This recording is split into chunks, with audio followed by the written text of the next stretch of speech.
To some activists, the grim reality is that this country's democracy is in tatters, shredded by dodgy, fantastically corrupt politicians.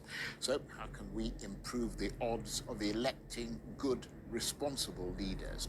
Well, that's what groups like the Coalition for the Protection of Democracy are aiming to do. The Coalition is a subgroup of obedient movements from across Nigeria who say that their experience in the 2023 presidential election laid bare the anarchy of Nigerian politics. As a result, they say they're determined to look out for candidates who they believe will be good leaders and to lend whatever support they can to help them achieve victory at the polls.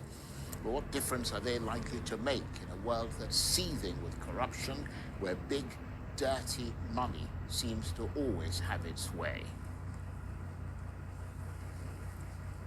Well, on this, I'm joined now in the studio by the legal advisor to the Coalition for the Protection of Democracy, Barrister Ifeanyi Nrialike.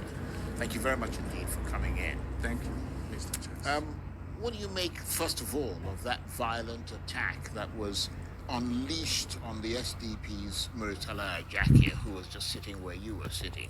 Apparently because, according to them, he had the guts to challenge the victory of Governor Usman Ododo in court. It is very quite unfortunate, because the truth about it is that Nigeria is passing through a very difficult phase. There is lack of tolerance. What we are having is not a democratic government.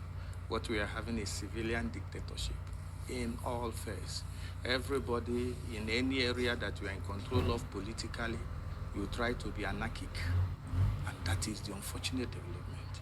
That particular thing you are seeing is a political intimidation. How dare you challenge the victory? I put that victory in question mark. How dare you challenge the victory of the governor? And as far as they are concerned, the governor is the Alpha and Omega. A person whose word must be obeyed, whose political action must be obeyed. Somebody who can speak and no other person can say no. He is His Excellency.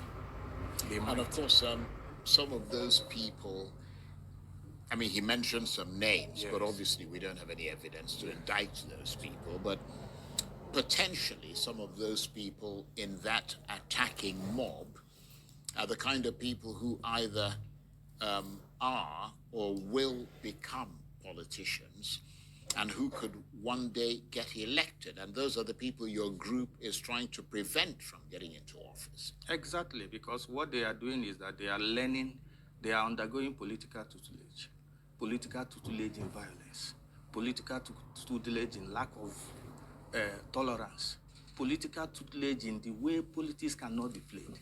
It is a show of might.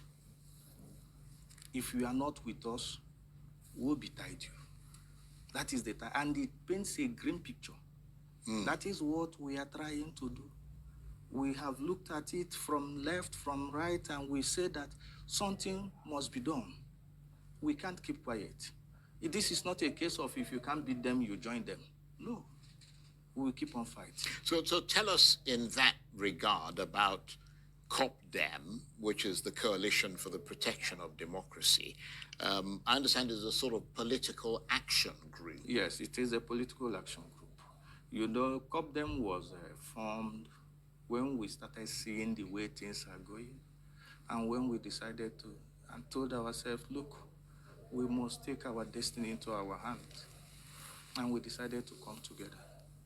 And the COPDEM was as a result of you know, before then, there was the obedient movement. And well, presumably there still is. Yes, there is. Yes, right. Yes. And we came together, about 46 group of them, and so many. We came together, decided to form this COPDEM. And as the name implies, it is the Coalition for the Protection of Democracy, because we are afraid that democracy is dying. What we are having is no longer democracy. If you go out and you ask children, what are you, the people will tell you, there is loss of hope. But COPDEM is here to preach hope, to keep on fighting and striving to see whether it is still possible for us in our own particular way to bring about change.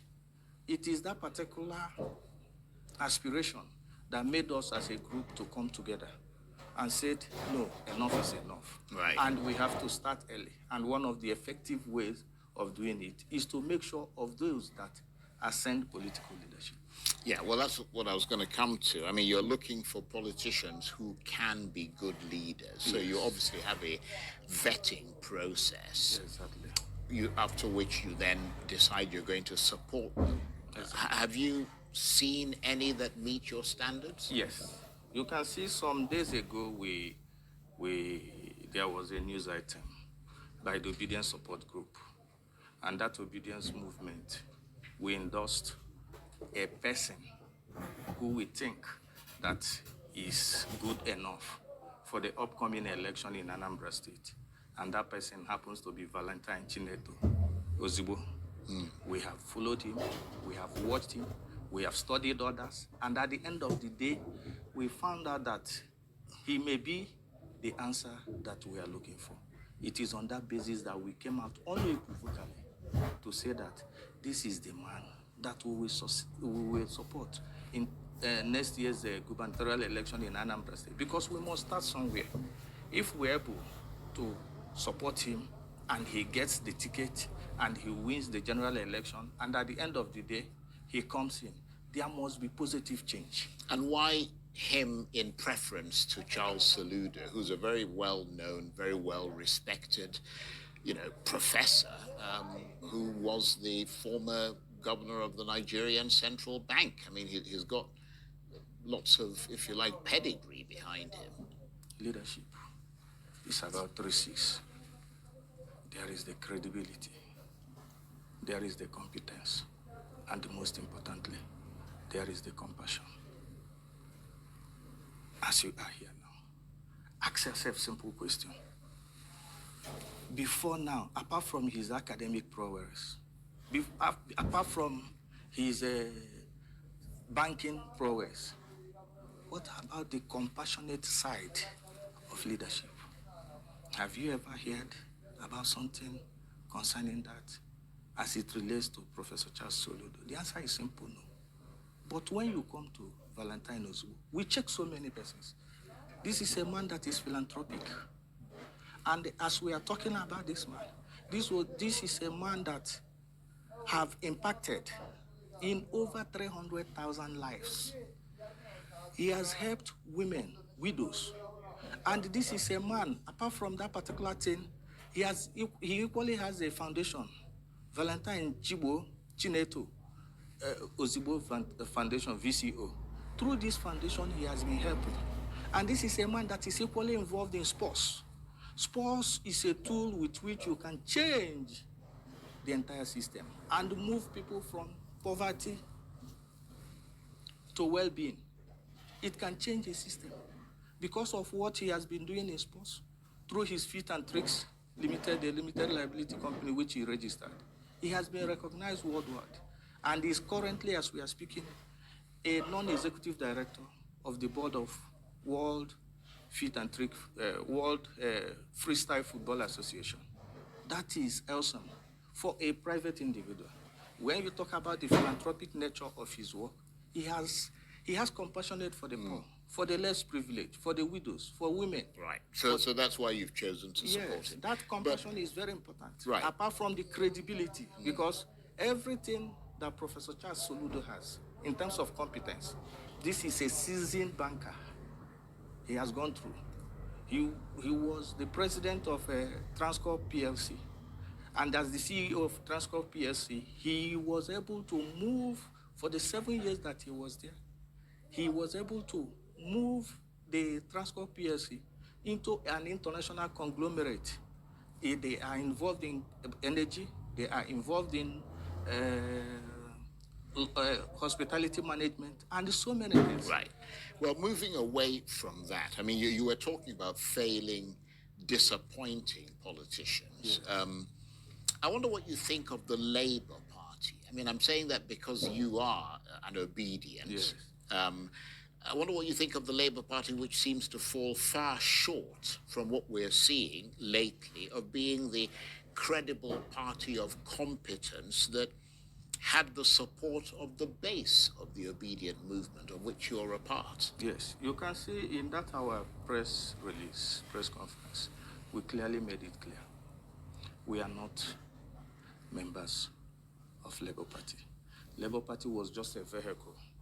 Because as at that particular time, when we looked for credible candidate to support, we found P2B, the presidential candidate, who eventually ran on the platform of Labour candidate. And because of that, we moved our support base to support him. And that was how the name, acronym, because before Labour, there was Obedient Movement. And when, as we are finding out that the Labour... You mean before he joined Labour? Yeah, because the Labour Party was there. Yes, before Labour, there was Obedient Movement. Right. And the P2B, His Excellency P2B Kwali made it very clear that as late as June 2024, 2 months ago, that when you come, that Obedient Movement is different from Labour Party. And that is why we are now telling Labour Party, particularly in Anambra State, because as we are speaking now, Labour Party is being hijacked. The Congress that were held in Anambra State, complete sham. And the essence is that a particular person, whom we don't want to mention, it has been promised the gubernatorial ticket for Labour. The truth about it is that Obedient Movement is different from Labour. Right. And that is why we have decided to sift through the candidates and decided to support values. Anywhere he goes, the Labour movement will go. But, I mean, does P2B still command a very large, almost fanatical following amongst the obedience, or is disappointment starting to creep in? The truth about it is that you may ask yourself, what actually gave Valentine Osbo the edge? I'm not talking about Valentine. I know.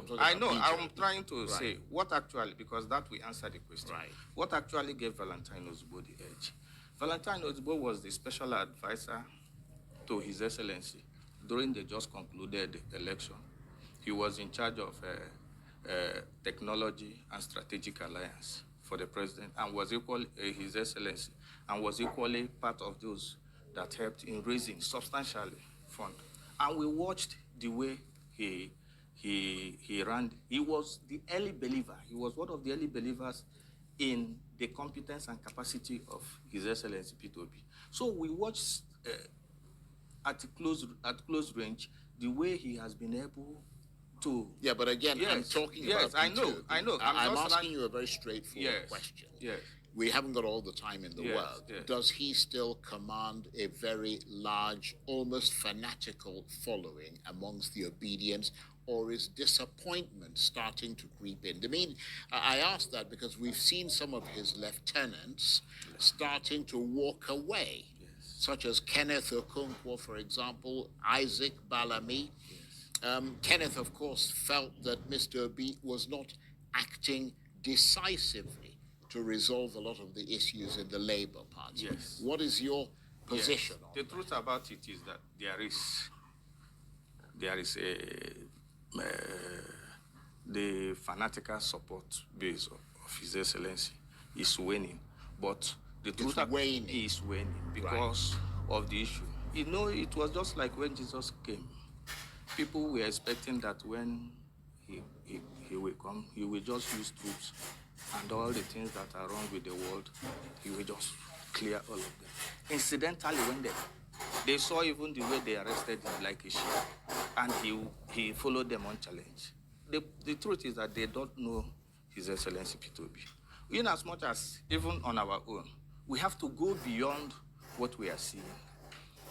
The battles and everything. We wanted him to even be decisive as it concerns the labor squabbles in Anambra, at the national leadership, and to give leadership direction. Incidentally, it is not exactly happening the way. So you're disappointed? No, I'm not. But the expectation, the fight, the way we wanted. Even in our press conference, we clearly stated that, please, P2B, be decisive.